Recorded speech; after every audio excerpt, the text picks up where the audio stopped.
Inabot ng buhay sa ospital ang isang lalaking sinaksak sa Maynila. Pinagtulungan naman ng kuyugin ang biktima ng 4 na magkakapatid. Sa pool sa video ang paghabol ng isa sa mga sospek sa sugatang biktima. Nasa frontline ng balitang yan si Nina Ongpauco. Sa kuhang ito ng CCTV, kitang tumatakbo ang nakaitim na lalaking yan sa Tondo, Maynila. Hinahabol siya ng lalaking walang damit pang itaas. Hindi nakunan ng CCTV, pero bago niyan ay sinaksak na pala ng lalaking walang pang itaas ang lalaking nakaitim. Hindi na umabot ng buhay sa ospital ang 25 anyos na biktima. Base sa investigasyon, pinagtulungan ang biktima ng 4 na magkakapatid. Pumunta ang biktima at kanyang ka-live-in sa bahay ng mga sospek at may hinanap na babae. Sa kalagitnaan ng pakikipag-usap niya sa isang sospek ay nagtalo sila sa di pa malinaw na dahilan. Narinig naman ito ng 3 pang sospek.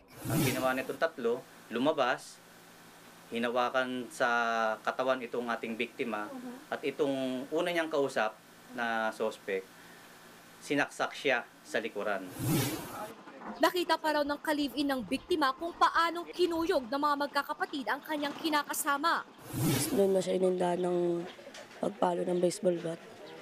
Tapos may sumaksak sa kanya na nasa lag niya sa kamay. Tapos tumakbo siya 34, sinaksak siya ulit dun. Doon na po, napuruan na po siya. Labis na naghihinagpis ang ina ng biktima dahil sa sinapit ng kanyang anak. Blanco pa siya kung ano pang posibleng motibo sa krimen. Masakit.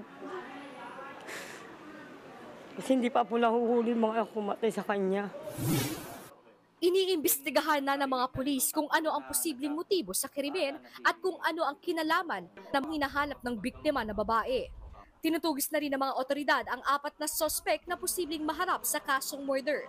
Nagbabalita mula sa Frontline, Nina Ongpauco, News 5. Mga kapatid, Jiggy Manikad po, iba na ang may alam at may pakialam sa panahon ngayon. Para sa konkreto, kumpleto at komprehensibong balitaan sa Frontline, mag-follow at mag-subscribe sa social media pages ng News 5.